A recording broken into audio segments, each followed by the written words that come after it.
Shalom saudara-saudaraku yang dikasihi Tuhan, dimanapun saudara berada, kiranya damai dan sukacita Allah melimpah atas hidup kita semua. Sebelum kita mendengarkan firman Tuhan kembali, marilah berdoa. Ya Tuhan Bapa yang baik, kami mengucap syukur atas kasih penyertaan-Mu dalam hidup kami. Saat ini kami mau mendengarkan firman. Kiranya Roh Kudus-Mu membimbing kami untuk memberikan kami pengertian akan firman dan kehendak-Mu. Dalam nama Yesus, amin. Firman Tuhan dari Galatia 5 ayat 22 sampai 26. Demikian firman Tuhan. Tetapi buah roh ialah kasih, sukacita, damai sejahtera, kesabaran, kemurahan, kebaikan, kesetiaan, kelemah lembutan, penguasaan diri. Tidak ada hukum yang menentang hal-hal itu. Barang siapa menjadi milik Kristus Yesus, ia telah menyalibkan daging dengan segala hawa nafsu dan keinginannya. Jikalau kita hidup oleh roh, baiklah hidup kita juga dipimpin oleh roh. Dan janganlah kita gila hormat, janganlah kita saling menantang dan saling mendengki. Tema kita, buah roh. Saudara-saudaraku yang dikasihi Tuhan, landasan renungan kita ini dari kitab Galatia, tepatnya di pasal yang kelima, di mana dalam pasal 5 ini adalah bagaimana cara hidup orang-orang percaya, orang-orang Kristen, tepatnya jemaat di Galatia pada saat itu.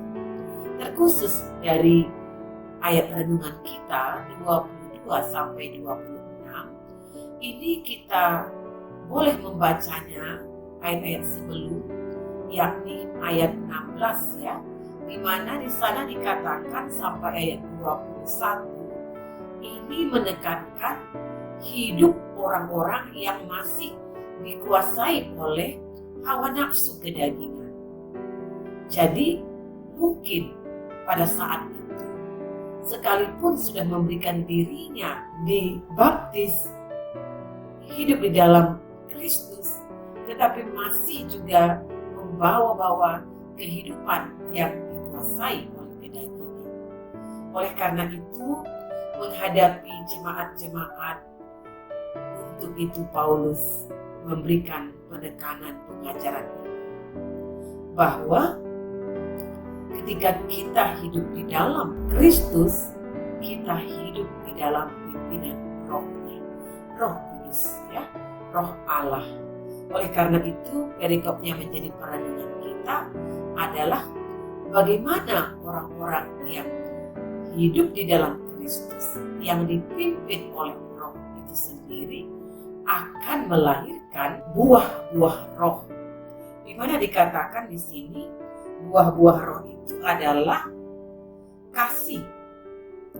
Kasih adalah dasar dari cinta kasih Tuhan terhadap kita, orang yang telah ditebusnya, orang yang berdosa. Dan dengan kasih itulah kita akan hidup juga mengasihi sesama kita tanpa mengharap balas. Jadi kasih Kristuslah yang kita unggulkan, kasih yang tanpa pamrih.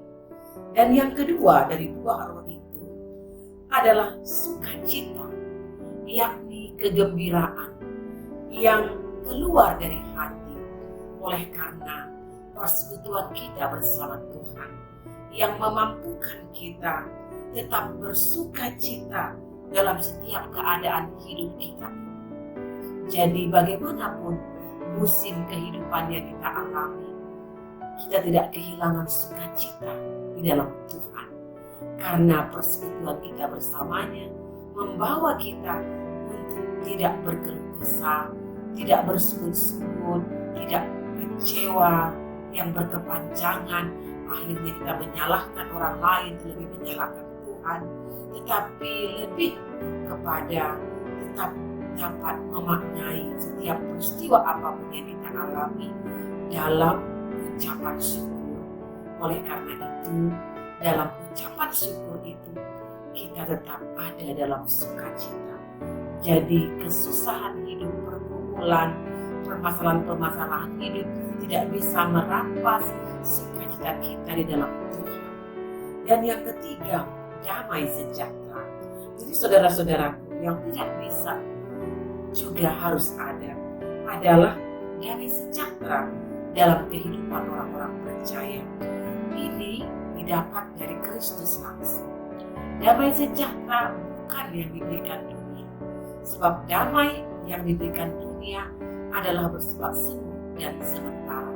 Tetapi damai yang diberikan Kristus selalu memberikan ketenangan dalam hidup kita, dalam batin kita, yang memampukan akhirnya kita bisa berelasi, berhubungan dengan siapapun secara harmonis. Yang keempat, kesabaran berkaitan dengan sikap kita terhadap orang lain, terlebih pada waktu sikap yang diberikan kepada kita adalah sikap yang tidak baik. Tidak baik artinya mungkin melukai, menjahati, menyakiti, tapi kita dalam kesabaran itu kita bersedia, bahkan dalam kesediaan kita mengampuni, memaafkan, kita pun tidak membalaskan segala apa yang jahat yang diperlakukan kepada kita. Karena kita tahu Tuhanlah yang hanya pantas, berhak membalas segala yang jahat, segala yang tidak baik. Saudara-saudaraku yang kelima, kemurahan. Buah roh itu adalah kemurahan. Ini adalah tindakan yang penuh kebaikan. Jadi kemurahan ini segala kebaikan yang kita lakukan, khususnya dalam kebajikan sosial, perbuatan-perbuatan baik kita kepada sesama kita. Jadi tidak ada karena ada di situ tujuan-tujuan tertentu atau ada maksud-maksud lain, tapi memang karena kita melakukan itu penuh dengan kemurahan, ketulusan. Jadi ini dilakukan dengan tulus, tidak ada maksud-maksud yang lain. Yang keenam, kebaikan adalah ketulusan jiwa, ketulusan yang dari dalam hati kita. Jadi kebaikan di sini membenci kejahatan, membenci segala yang jahat. Jadi motif kita melakukan kebaikan itu hanya adalah untuk melakukan yang baik, hanya untuk memperlihatkan perilaku yang baik. Itu saja, tidak ada yang lain. Oleh karena itu, kesetiaan merupakan juga buah roh yang berikutnya yang harus kita perlihatkan, di mana seseorang bisa setia, dia harus terlebih dahulu setia kepada Tuhan Allah. Karena dengan kesetiaan kita kepada Tuhan, kepada segala ajaran dan perintah, dengan itulah kita tahu melakukan kesetiaan. Apakah itu kesetiaan kepada pasangan hidup kita, kepada keluarga kita, kepada pekerjaan kita, kepada pelayanan yang kita terima. Oleh karena itu, kesetiaan untuk dapat kita lakukan haruslah setia kepada Tuhan. Sebab apapun yang kita lakukan itu semata-mata hanya untuk kita persembahkan kepada Tuhan. Saudara-saudara, yang kedelapan, kelemah lembutan. Menyangkut kelemah lembutan ini didasarkan pada kerendahan hati.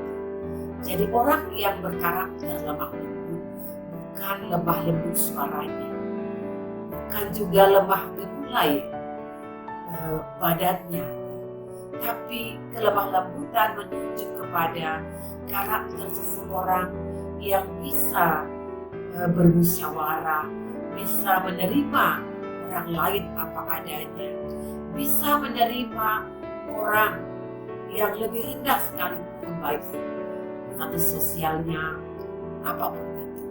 Jadi seorang yang lemah lembut adalah orang yang selalu ingin memenangkan yang baik untuk kebaikan bersama. Saudara-saudaraku, dengan itu orang yang lemah lembut akan berani menyangkal dirinya, akan berani menaklukkan keegoisannya, kegengsiannya, kesombongannya, tidak tinggi hati. Oleh karena itu, inilah yang diinginkan oleh Tuhan dari kita yang hidup di dalam Kristus, hidup lewat pimpinan Roh yang melahirkan buah Roh, salah satunya kelemah lembutan.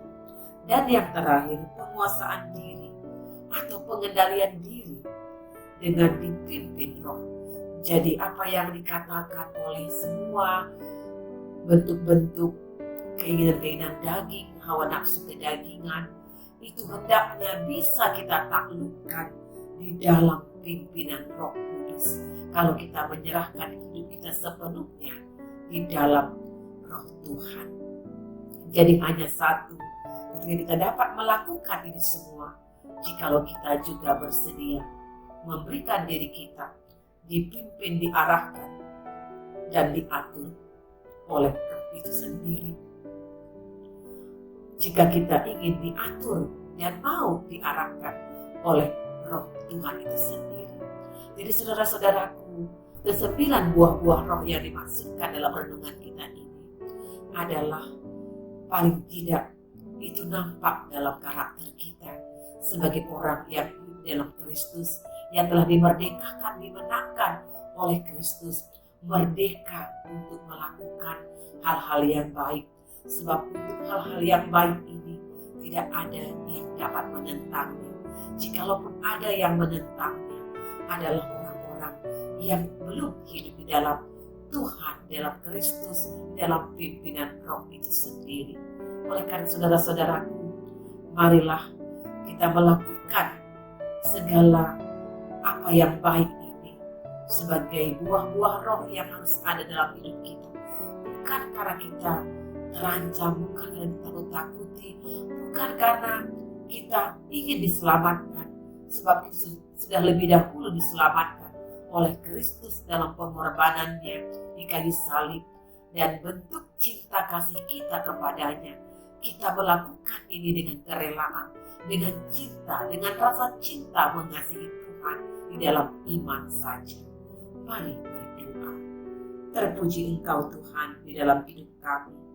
Tolonglah kami dengan pimpinan Roh Kudus untuk dapat melakukannya, memperlihatkannya dalam hidup kami sehari-hari sebagai orang percaya. Inilah kami ya Allah, dalam nama Yesus. Amin. Shalom saudara-saudaraku, Tuhan Yesus memberkati.